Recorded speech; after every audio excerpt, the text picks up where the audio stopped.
चिंगारी जी, कोई बढ़िया रिश्ता हो तो बताइए। रिश्ता? लेकिन शादी किसी करनी है?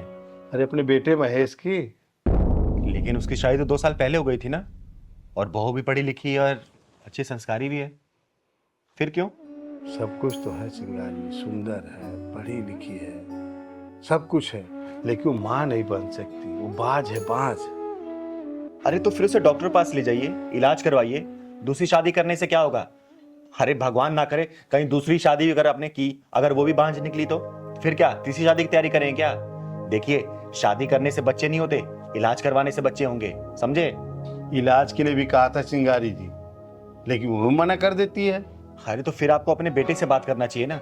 शादी करवाने से क्या होगा? बेटे से बोलिए, वो बात करेगा। बेटा मेरी कहाँ सुनता है। शादी अपनी मर्जी से कर लिया और कहता बच्चे भी अपने मन से करूंगा। तो फिर आपने बहू पे बांझ होने का इल्जाम क्यों लगाया? अरे आपको शर्म नहीं आती क्या हंसते खेलते परिवार में आग लगाने के लिए? नहीं नहीं चिंगारी जी, मैं आग कहाँ लगा रहा हूँ। मैं तो अपना परिवार जल्दी जल्दी पूरा करना चाहता हूँ। अरे आपके चाहने से कुछ नहीं होगा। आजकल के बच्चे ने अपनी सहूलियत के हिसाब से, अपने समझ के अनुसार ही फैमिली प्लानिंग की बात करते हैं। आप बस माला जपिए, अब भगवान ने चाहा ना तभी घर में किलकारी गुजेगी। चिंगारी जी, जब तक मैं पोती पोता का मुंह नहीं देख लूंगा ना, तब तक मैं माला नहीं जपूंगा। आप मेरी मदद करिए। अरे आप ये क्या कर रहे हैं? अच्छा ये बताइए, वो लोग दोनों घर पे कब रहते हैं? उन दोनों की संडे की छुट्टी रहती है। संडे तो कल ही है। अच्छा ठीक है, आप जाइए, मैं आके उन लोगों से बात करती हूँ। आप आइएगा जरूर, मैं आपका इंतजार करूंगा। बिल्कुल मैं हूँ। अरे राधा, तुम यहाँ बैठी हो? पापा ने खाना खा लिया? नहीं, उन्हीं का तो इंतजार कर रही हूँ, पता नहीं कहाँ रह गए। अरे चिंगारी दीदी नमस्ते। नमस्ते नमस्ते। बैठो ना, बैठिए ना आप। क्या बात है, आज आप अकेली? पहलवान भैया नहीं आए? अरे उसे कुछ मार्केट में काम था इसलिए भेजी हूँ वहाँ पे। अरे सुनो ना राधा, जाओ ना तुम चिंगारी दीदी के लिए चाय पानी लेके आओ ना। अरे नहीं नहीं, चाय पानी की कोई जरूरत नहीं है। जरा बैठो, मुझे तुम दोनों पर डांट फटकार लगानी है आज। महेश जी आए थे तुम दोनों की शिकायत लेकर। पक्का वो बच्चे के बारे में कह रहे हूँ। कितनी बार समझा चुका हूँ उनको, लेकिन क्या करूं, समझते ही नहीं है। जब हमें बच्चा अभी चाहिए ही नहीं तो। देखो, तुम्हारी शादी के 2 साल हो गए हैं और अब तुम दोनों को ना बच्चे के बारे में सोचना चाहिए, वरना समाज ना राधा पे उंगली उठाने लगेगा और किन किन नामों से बुलाने लगेगा, तुम्हें इसका अंदाजा भी नहीं है। समझ रहे हो ना मैं क्या कहना चाहती हूँ? अरे कोई बात नहीं दीदी, लोग का तो काम ही है कहना, लेकिन हम लोग अपनी जिंदगी अपने अनुसार चलते हैं। देखो राधा, समाज का जो बनाया गया दस्तूर ना, हमें वैसा ही चलना पड़ेगा। पढ़ाई, नौकरी, शादी, शादी के बाद फिर बच्चा, इसी क्रम में हम चलेंगे तो सुख रहेंगे। और अगर कोई परेशानी है, प्रॉब्लम है तो डॉक्टर को दिखाओ ना। डॉक्टर को क्यों दिखाना है? क्यों जी? देखा चिंगारी जी, जैसे आपने डॉक्टर की बात करी तो आनाकानी करनी शुरू कर दी। इसलिए मैं अपने बेटे की दूसरी शादी करना चाहता हूँ, ताकि इस बाज औरत से छुटकारा मिल जाए। और ये मेरा भोला भाला लड़का ना इसकी बातों में चिपका रहता है। निकल बाज औरत मेरे घर से। बस करो पापा, इसे बांझ औरत मत बोलो।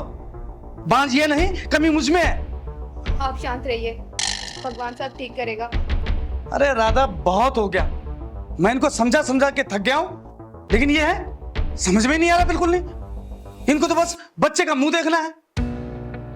अरे दूसरी शादी कराओ मेरी, तीसरी कराओ या 10 शादियां करा लो, बच्चे का मुंह फिर भी नहीं दिखेगा तुम्हें। कमी मुझ में है, इसलिए इलाज मेरा चल रहा है। वो बिल्कुल ठीक है। जब तुम दोनों डॉक्टर से मिल चुके हो तो ये बात महेश जी को क्यों नहीं बताया तुम लोगों ने? अरे चिंगारी जी, इनको सब पता है, रिपोर्ट भी देख चुके हैं ये, लेकिन फिर भी राधा को बांझ बांझ बांझ कहते रहते हैं। इनका मानना है कि मर्द में कमी हो ही नहीं सकती। महेश जी, आपके जैसे लोग ही ना हंसते खेलते परिवार में आग लगाते हैं और फिर चिल्लाते फिरते हैं कि हाय मेरा घर जल गया, मेरा घर जल गया। अरे जब बेटा आपका है तो क्या बहू पर आई है क्या? आपको उसका त्याग नहीं दिख रहा? बताइए। अरे आपके बेटे पर उंगली ना उठे इसलिए इसने पूरे अस्तित्व को दांव पर लगा दिया है। बेटा तुम लोग चिंता मत करना, भगवान ने चाहा ना तो देखना इसी साल तुम्हारे घर में किलकारी जरूर गुजेगी।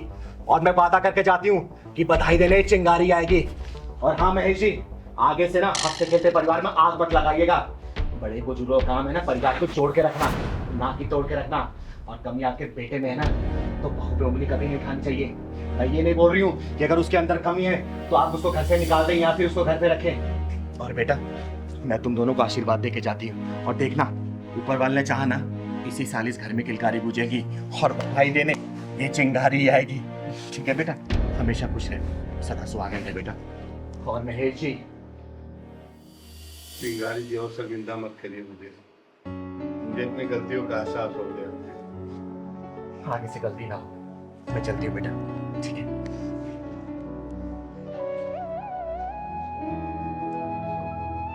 बेटा हो सके तो मुझे माफ कर देना। अरे नहीं नहीं पिताजी, बड़े बुजुर्गों के हाथ माफी मांग लेंगे नहीं, आशीर्वाद देने के लिए उठने चाहिए। बेटा मैं तेरा भी गुनहगार हूँ। अरे पापा, आप ऐसा क्यों कह रहे हैं? आप बात को समझ गए हैं, हमारे लिए तो इतना ही काफी है।